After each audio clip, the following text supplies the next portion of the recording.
Hello, this is Dr. Kirkendall, and I really hope that you enjoyed this small, simple series of videos, and I hope it brings some sort of real support to you. Um, what I want to just briefly discuss before I let you go is now that we've recognized some things about the central nervous system, we realize that we've been overstimulated for so long, that this disconnects us from our ability from our head and our heart to actually communicate appropriately. It creates our body to be neurologically wound up with our bodies in sympathetic fight or flight all day long. It fires our adrenals, it causes insulin resistance and insulin release, and all these health issues that come from the body and nervous system being on the go zone always. It's important to recognize now that once you learn how to really do the resistance and emotional release work, which I show in a lot of videos that I have online, or you could reach out to me. Once you learn how to do this, is the awareness that what this opens you up to is deeper connection to you. And this is what I call the heart-led path. And the heart-led path is the ability to hear, feel, and act from the heart, from the space, from the intuition. And the intuition is where you're driving down the mountain and you're like, it says go left, and oh, I should have gone left, but I went right because of this and that. And so therefore, we've all had this experience, or oh, someone's going to call, and they call, and we just, oh, that's funny, that's weird, Mom, I just thought of you, you're going to call, ha ha ha. And this is not a small thing. And Dr. Lynn, is it Dr. Lynn Tui? It'll come to me here in a minute, but basically there's a study, one of the most expensive studies that they've done, and she researched in one of her books and talked about what's called Micropsychokinesis. I think if you pull this up, you'll see it. It's one of the longest, or the longest scientific study that we've ever run on this planet, and it's been run on millions of people, and it's basically a television, and there's bunny rabbits, and then people from Vietnam being murdered, or there is a cowboy and an Indian, and there is a sad picture of something that's happened to someone's loving dog or something like. And what's really interesting is that the body's autonomic nervous system can sense it. They measure this stuff. It's been running for years. It's an Ivy League school test that's been done in like some high-level college. So the point of this is that you affect your field, and your field affects you. So before the dead bunny rabbit shows up on the screen, the bad photo, right? That's scary. There is a response by the autonomic nervous system of like contraction and sympathetic tone, right? If there's something relaxing that's about to show up, the body picks it up before it visually sees it. Fascinating, actually quite before. It's called micropsychokinesis. And that if you're like really heavy and you're having dark thoughts and you're like projecting darkness, that you will literally, this randomly picked series of, they have a way of, it's like a random number generator that's just putting these photos on, right? That your negativity will affect more negative things. This is fascinating. Like if you really think about it, you say, well, it's micro, it's so small, what does that matter? Well, our nervous system is micro, the whole thing, right? And so is our consciousness and the realm of spirit and the unseen realm where, and I'm talking about just regular unseen realm. I'm not talking about just the spiritual warfare unseen realm or something. I'm talking about the realm of red, far infrared. I'm talking about gamma frequencies. The fact that you can put a burrito in a microwave and hit cook and it does that and you don't see a darn thing. This is very subtle kind of things. Homeopathy would be an extreme version of subtle energy and energetic work and frequency. So the point being is that if you are in a state of resistance, you're severing your head and your heart, right? And when that's severed, your ability to hear your intuition, to know and to trust yourself, to be able to listen is totally separated. So that inner work that I shared a moment ago, and I have tons of other videos online to show this, and you could reach out to me if we actually want to do a session and show you a little bit more. This is vital, vital, vital importance. And what this does is it allows you to open up your intuition. So, back in the old days, generations ago, American Indians and the indigenous and the aboriginals and on and on and on, all the people that you came from, by the way, this isn't like us and them, right? We came out of these people. We like popped out of one another like Russian dolls. And so over time, what's happened is they had that all along. They had the intuition, they had the knowing, they had their inner power, they had their trust, they had purpose.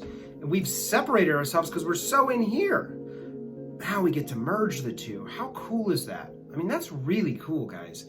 And the thing that really helped me go around the world and trust my intuition as I was traveling for those 3 years after I set my practice down, that you probably know about from watching these videos, but was to really listen to my heart, really listen to my intuition. And what was beautiful was synchronicity after synchronicity after synchronicity. I don't even like that word because it's cheap, but that you line up with the frequency of the earth. You line up with the frequency of, I don't want to call it magic, but people showing up like, oh my God, like, why are you here in the forest with me? Or how is this, I've got endless stories, but how is this possible? That this is the natural flow of things. The universe is a really magical place. And we started to cover it over with concrete and put electrical wiring up and go to parties and, have fancy shoes and, all these slick cars, and that's cool. But we're so in our head, and a lot of us are buying the car not even for the enjoyment and the passion in our heart. Most of us, we're buying it to like be good enough and show our parents and keep up with the Joneses, or even tell, hey Joneses, I don't even know you, but and like we've really, really lost connection. And that's why I couldn't just continue to see patients on this table back here, because we got to get to the core of this thing, folks. Otherwise, humanity is not going to survive. So I just want to share with you as this final video in this part is just to say that when you connect your nervous system and yourself with nature, and you connect yourself and you start to do the inner work and do the deep listening work, you're going to be able to get your power and intuition back. And this is done. It's a skill. It's something that's cultivated. It's crafted. It's created. It doesn't just happen. There is no biohack. You can't biohack yourself. You can't like, oh, I fooled you into loving yourself. I fooled you into trusting you. You can do other things. You can take magnesium for this and, another biochemical thing for that. Like, that's not what this is about. There's so many people out there talking about that stuff, but that stuff seems so, once you have your power and your knowing and your intuition, it doesn't come from me. It comes from you. It doesn't come from a clergy person. It comes from you.